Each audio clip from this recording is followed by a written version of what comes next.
খুব ছোট বয়সে যখনই মামার বাড়ি যেতাম তখন সকলের মুখে মুখে থাকতো সুহাসিনী মাসিমার নাম। সুহাসিনী মাসিমা এখানে কোথায় থাকেন? কিন্তু কেমন যেন লজ্জা লজ্জা হতো। সাহেবগঞ্জে ফিরে এসে স্ত্রীকে কথাটা বলতে সেও খুব উৎসাহ দেখালো।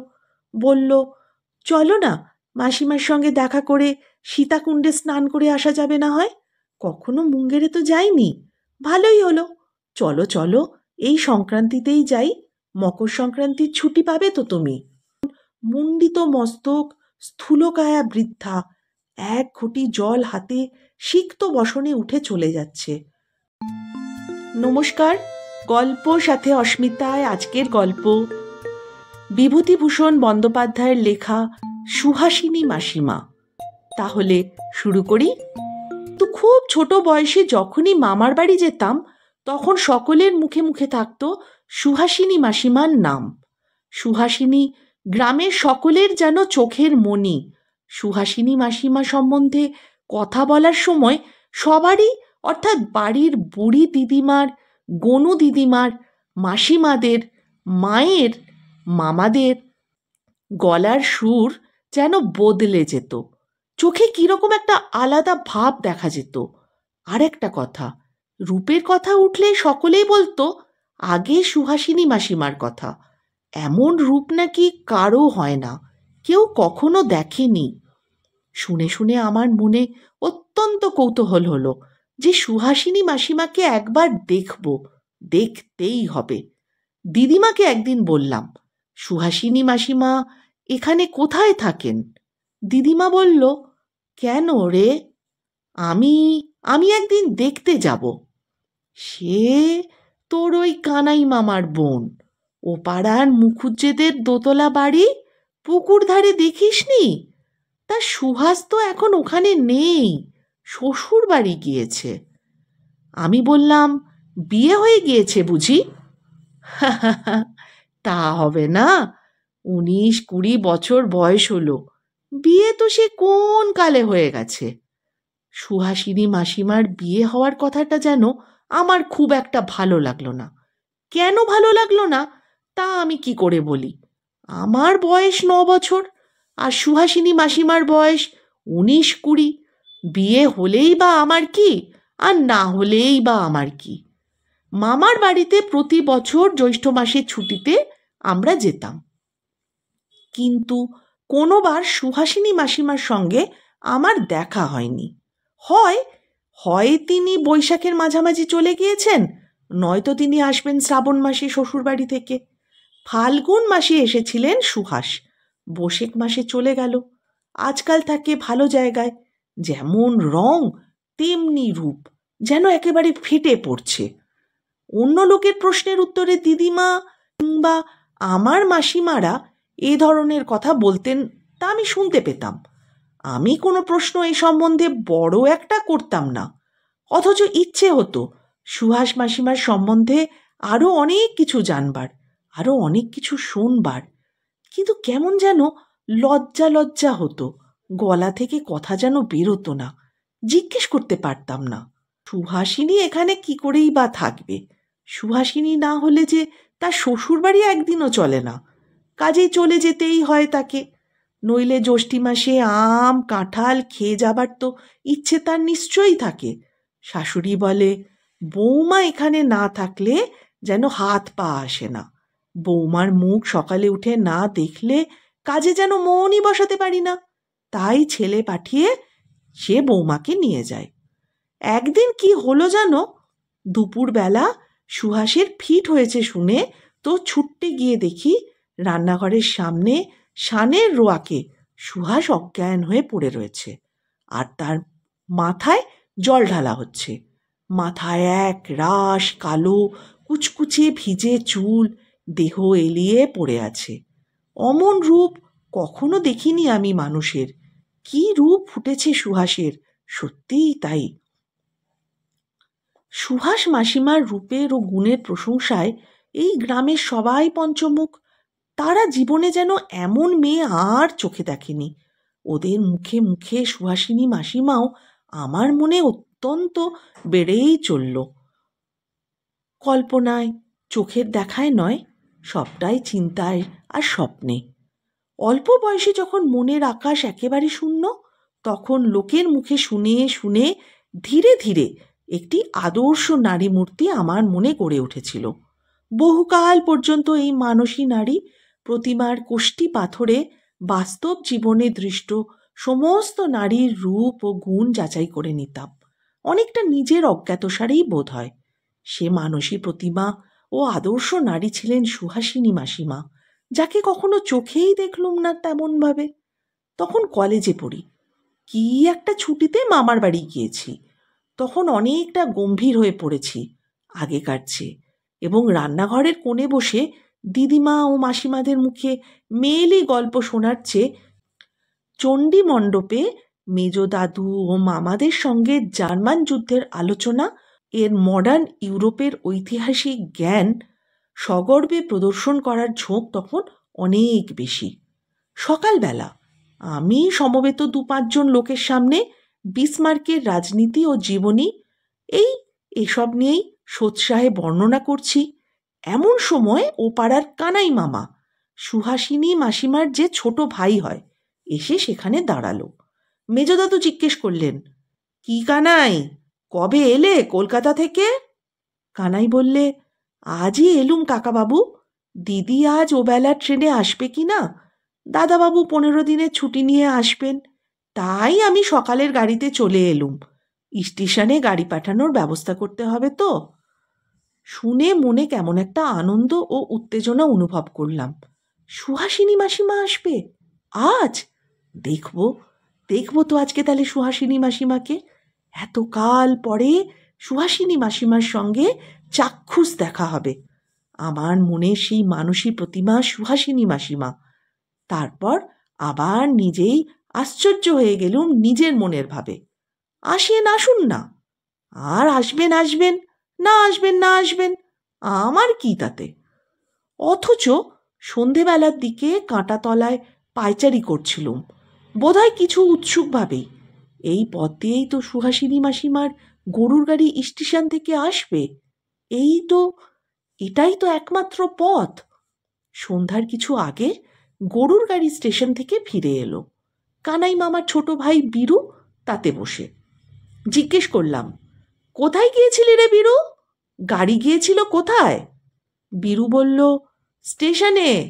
বড় দিদির আসার কথা ছিল, এলো না। আমি বললুম, রাত্রের ট্রেনে আসতে পারে তো? বীরু বলল, না না, তা আসবেন না।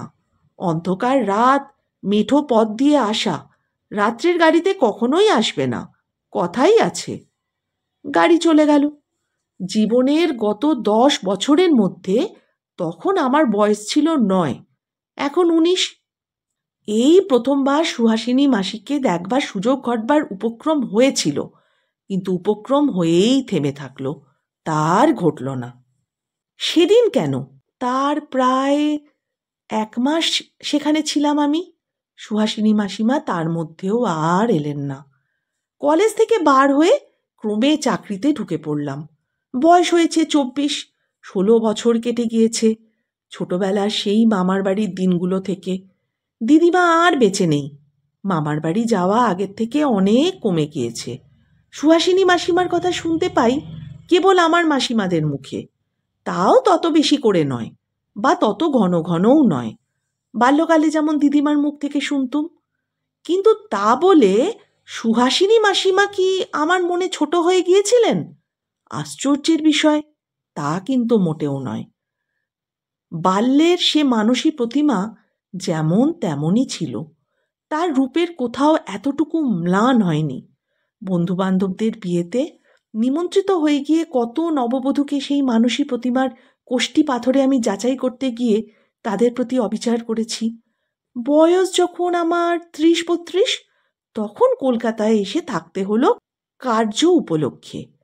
একদিন আমার মামার মুখে কথায় কথায় শুনলাম, সুহাসিনী মাসিমার স্বামী এখন বড় ইঞ্জিনিয়ার, অনেক টাকা রোজগার করেন। বাগবাজারে নবীন বোসের লেনে সম্প্রতি বাসা করে আছেন।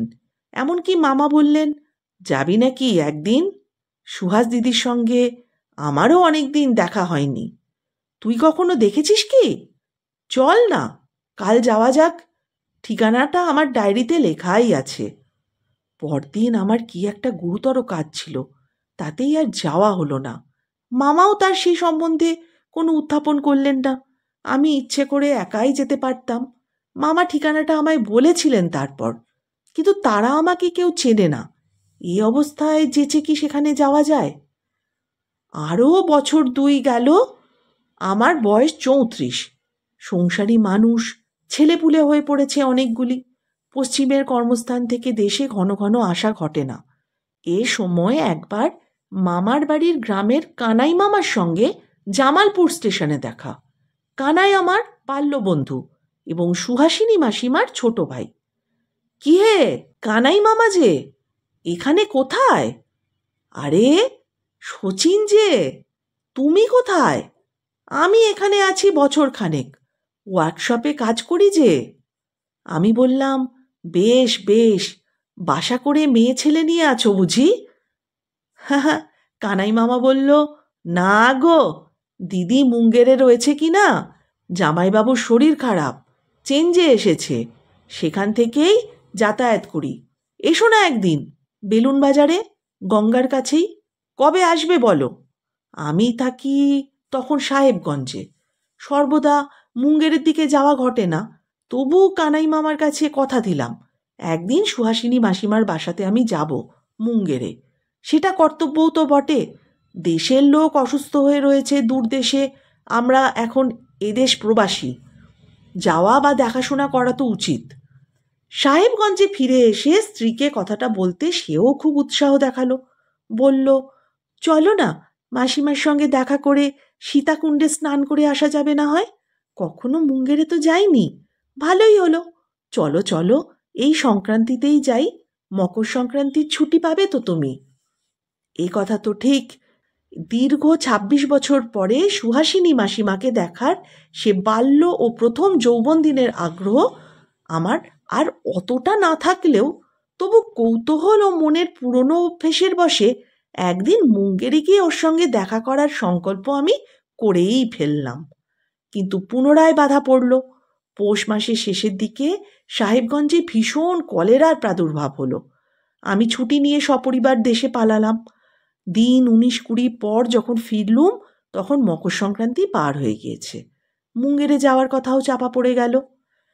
এর মাস 4 পর আবার কানাইয়ের সঙ্গে আমার দেখা জামালপুরেই। বলল, ওহে, তোমরা কই গেলে না তো? তোমাকে আমি খবর দেব ভেবেছিলাম। কি যে বিপদ গেল, জামাইবাবু তো মারা গেলেন এ মাসের 17-তে।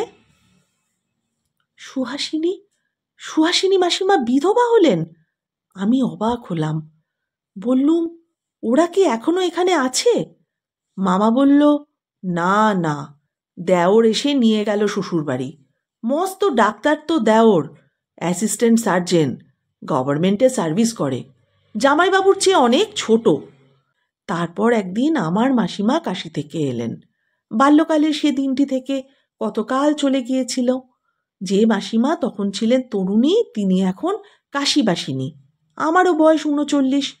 মাসিমা বললেন, দশাশ্বমেধ ঘাটে রোজ সুহাসিনীর সঙ্গে দেখা হতো কিনা।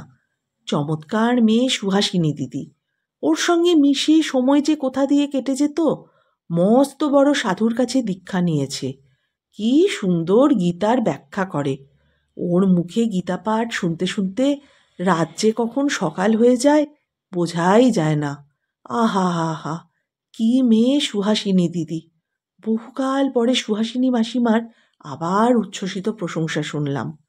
সুহাসিনী মাসিমা চিরকাল লোকের প্রশংসা কুড়িয়ে গেল, কপাল একজনের।